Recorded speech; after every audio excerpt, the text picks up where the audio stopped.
So it's 65 degrees out, but it's 20-mile-an-hour wind. So I was gonna ride my Yamaha MT-07 today, but with the wind, then I guess I'll make this video. So hopefully the wind's not too bad out here. But the first bike I ever got was a 2006 Honda CRF 250R. Basically a motocross bike, and that was the first time that I ever owned a dirt bike or street bike or anything. I had four-wheelers when I was young, like rode four-wheelers pretty much all my life, but four-wheelers are a completely different ball game than dirt bikes or motorcycles or anything. Like, kind of feels similar, but it's a whole different ball game. So started out on a 250 that was way too tall for me. I couldn't properly put my feet down. I'm like 6 feet tall and I still tiptoe on motocross bikes. So it's fine when you're actually riding motocross and you're not having to put your feet down all the time. But I started out and I liked woods riding. So if you're woods riding and you're out in the woods and you try and put your feet down and then you can't put your feet down when you need to, then you fall over. And that's super hard when you're first starting out, because you lose your confidence when you're falling over all the time and you just can't, it doesn't seem to go very well, and you just fall over and yeah, just completely lose your confidence. So I ended up, eventually that bike broke and I ended up selling it for cheap just to get away from it. I kind of lost interest in it. And then fast forward to 2020, I ended up buying this bike, which is a Apollo 125, which it's a way better beginner bike in my opinion. I think I got it from Orion Power Sports, and they ended up I got it where it was completely assembled, ready to go. They go through and grease all the insides of the engine and put everything together, run a thing of oil through it already, and thing of gas all the way through it, and make sure it's good to go before they send it to you. So I've had zero issues with it and had it since 2020. So 2 years now, 2 full years now. And the only problem that I've ever had with it was I ended up, probably not gonna be able to see it, but right under this is where the air box is, and it has a hole in the top of it. So other ones, like this one, the air box is completely contained, so you don't really have to worry about water getting into it. So that one, I was riding with one of my buddies, and it was raining, and it ended up raining in the top of it, and I didn't know that there was a hole in it. So when I went to start it, then the air box, like the air cleaner, was full of water, so it would not idle, and I thought that the actual bike was broken. I did not know that it had water, like literally where the air filter is, it was wet, like it was like soaked with water. So I started adjusting the carburetor and stuff, which was a bad idea, and it just would not run right. Once it dried out, ran perfect once I put the carburetor settings back to the way they were, but that's the only issue I've ever had with it. So far it's been a pretty good bike. Now that I have my other bike, then I honestly don't really ride it, because once you get comfortable and your skill progresses enough, then it is probably too small of a bike. A lot of the stuff you have to do it in first gear because it doesn't have a whole lot of torque. So a 125 is just a small engine, so you're not gonna It's it's not a powerhouse. It makes like 9 or 10 horsepower or something. And my other bike, the 250, then it doesn't make a whole lot of power either, to be fair, but it's like 20 horsepower instead of 10 horsepower. It's mainly the torque that helps. So a lot of the stuff then with the 125, then you have to pretty much do everything in first gear. Like if it's a very steep incline, then you're gonna have to do it in first gear, because if you try doing it in second, then it'll bog down the motor really bad, and then you're gonna have problems. Like it's gonna try and stall out. But if you do it in first, then it's geared low enough and it'll just go right up it. Like you're not gonna have problems. But if you try and do it in second, you gotta have the the RPMs up pretty high so it doesn't bog out. But other than that, then it's pretty good.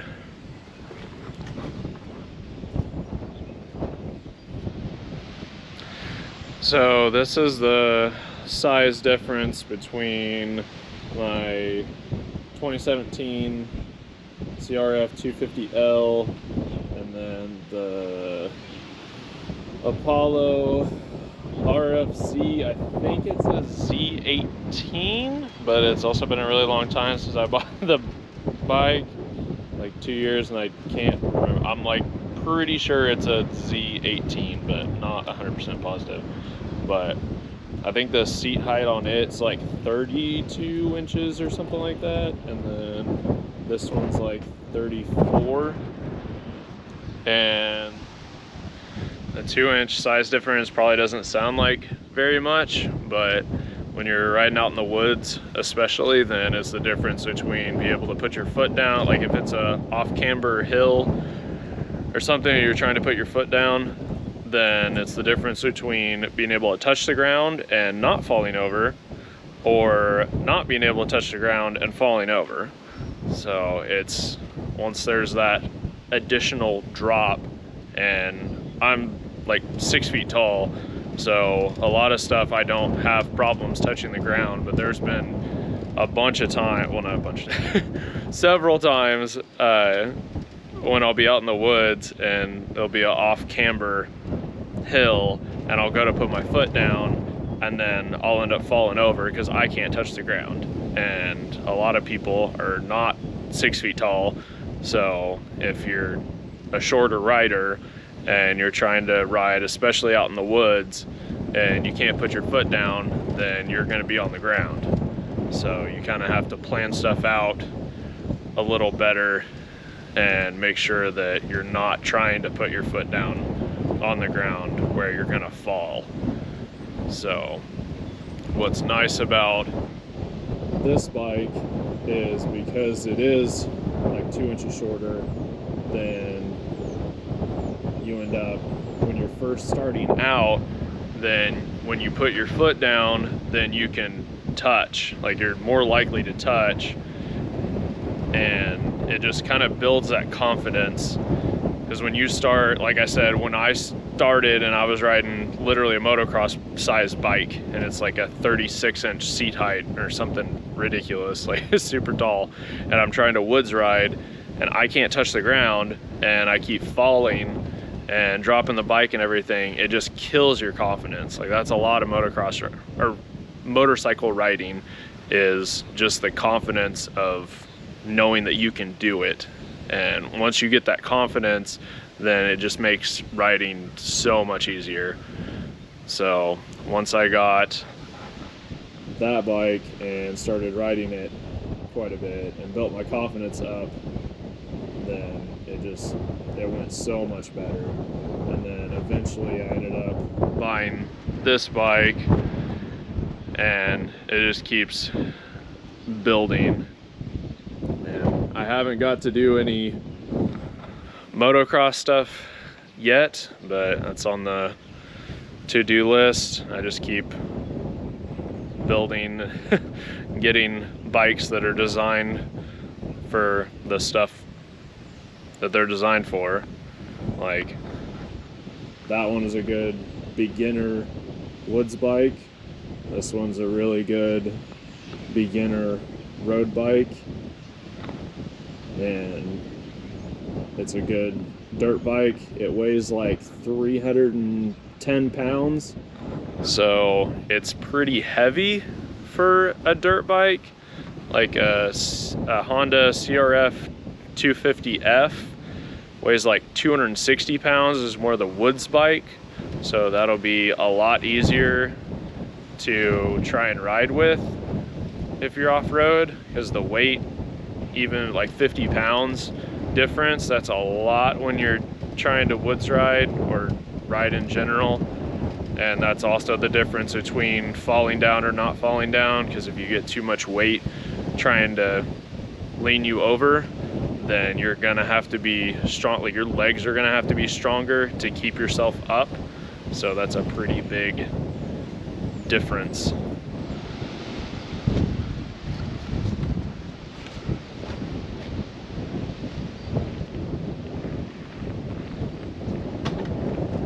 So I'm 6 feet tall, 180 pounds.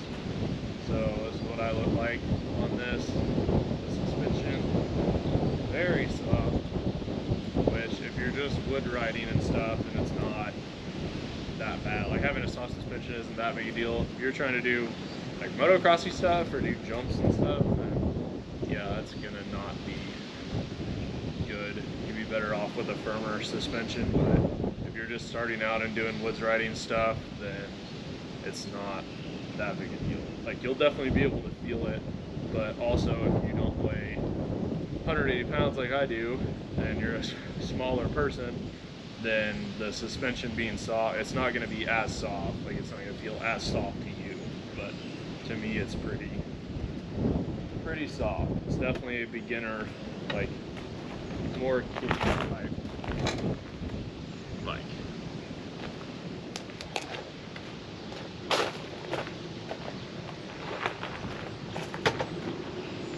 I don't know how much on camera you can really tell this, just because the way cameras work, but on this bike, then I have like a pretty decent like bend to my knee, so, or my legs.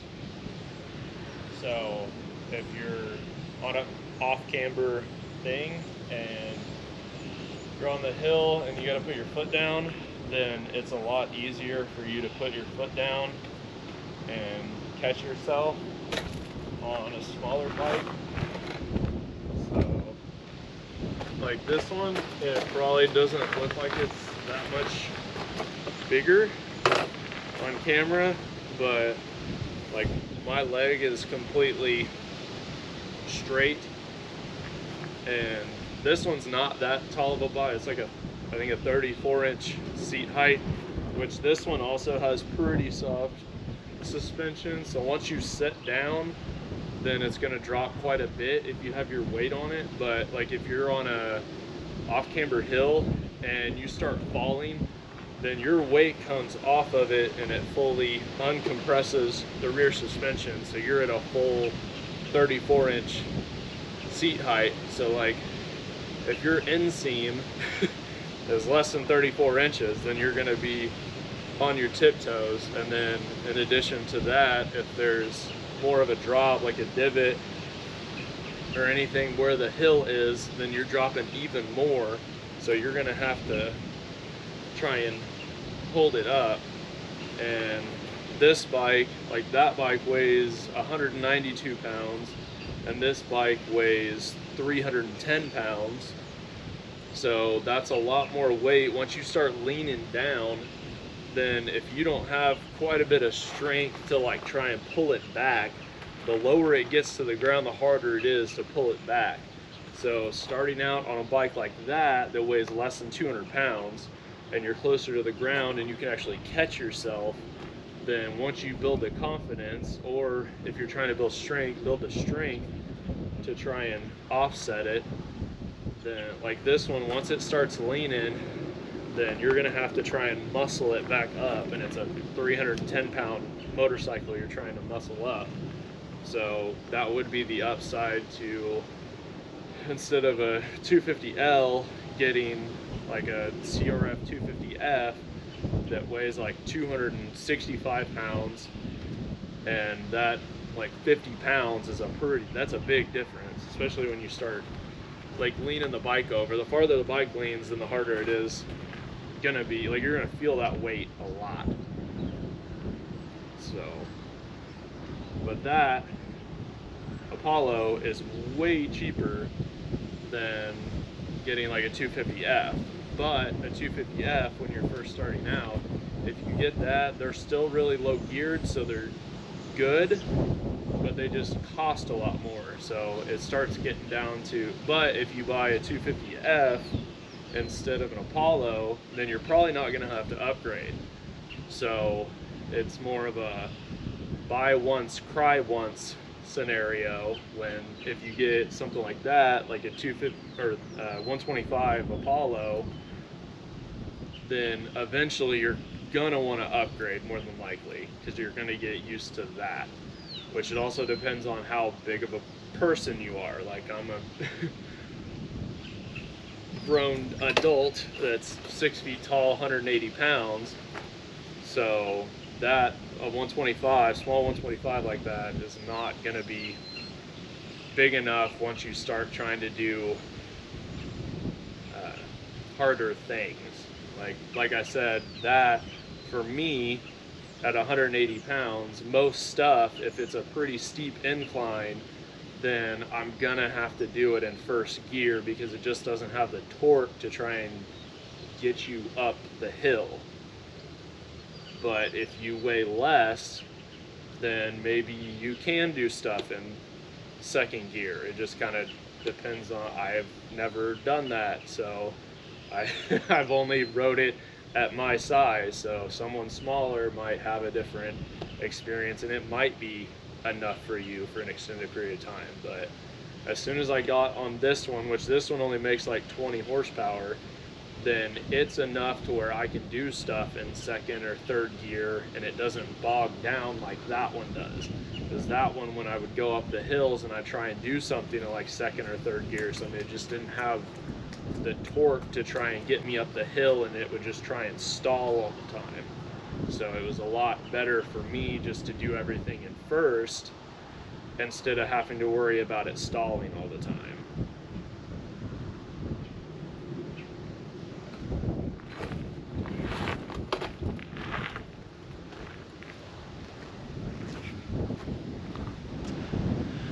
For me, I would definitely still consider myself a beginner, for sure. I am not advanced in any way. So the 250L is still plenty for me. So there's never really been anything where I'm like, wow, I wish I had more power, especially after I do a lot of, like, now that I street ride all the time, then I have my Yamaha MT-07 that I ride on the street. So it's a 700cc motorcycle making 72 horsepower. So that's plenty, more than enough for me on the street doing street bike stuff. But my 250L, a lot of the time I do gravel road riding with it, and it's plenty of power on a gravel road. Like, you can go 40, 50 mile an hour if you wanted to on a gravel road, and that's going to be super scary. So like, once you start getting that fast on gravel, then it's plenty. Like, a 250 is plenty in my opinion. So if my buddy hadn't been selling that 250L, then I might have got a 250F instead of getting the 250L, and it would have been just as good. It's pretty much the same motorcycle, only it weighs 265 pounds instead of 310 pounds, but it's not a street motorcycle. So I also knew that I was wanting to get into street riding and probably end up eventually getting an actual street bike, but I wanted a good intro to street riding, like get something that I could get comfortable street riding, and then eventually upgrade to, like, now I have a 700cc bike. But if I would have started off on a 700cc bike, that may have not turned out well, because I've got like one of the guys that I work with, he ended up buying a street bike, and he was trying to ride it, just get used to it, in a parking lot, dropped it and broke his ankle. So I've kind of seen how that plays out if you don't buy a good beginner motorcycle. So I wanted to do the slow beginner route, like step up to a bigger bike and get used to the smaller bike and then upgrade, because I was in a position to where I could get multiple bikes and step up. So now that I am doing street bike stuff and I've got my 250L, then now my little bike, or my 125, is now my wife's bike. So my wife's just getting into riding dirt bikes. So as I said, it's a really good beginner bike, and she's way smaller than me. She's a little human and about 5'6". So it being short and small, weighing 192 pounds instead of 300 pounds, like, she can ride my bike, and she has, but when it starts tipping and stuff, then it is a heavy motorcycle, and it's way easier to learn on something that's under 200 pounds than it is a full-size bike. So you guys have any questions about either of those bikes or anything else that you would want to have me do a video on, just drop a comment. And I'm trying to come up with stuff that is stuff that people would want to know about. Or like when I started out, then there was a lot of stuff that I just had to kind of figure out on my own. I try and research it the best I could, but just a lot of beginner stuff, people don't actually say how the beginner stuff actually goes. Or they'll, like when I was buying my first bike, then everyone seemed like they were talking down about the 125s and stuff like that. Everyone wanted a 250 motocross bike to try and do everything, but in my opinion, that's a lot of bike to start out with. Like if you started out and you're a kid and you start out doing like 50s or 85s or whatever, and you have the background when you're a kid of doing stuff like that, then it's one thing. But for me, I'd rode bicycles and stuff and rode four-wheelers, but I'd never rode bigger bike, like 50s or 85s or anything like that. I didn't have the background of dirt bike stuff. So when I got that 250 motocross bike and I'm trying to do wood stuff, like you can do wood stuff on a motocross bike like that, but it has, for me, it had a lot of power and it was really tall, like 36-inch seat height or something, and it was really tall. So that's just where I started out, in my opinion, on it. But everyone's different. Maybe you'd be fine getting a bigger bike, but for me, it was better to just upgrade as I went. And now I'm super comfortable on my 250L, and maybe eventually I'll get something bigger, but right now it's perfect, like perfect size for any off-road riding or gravel road riding or anything that I do. So pretty happy with my setup at the moment.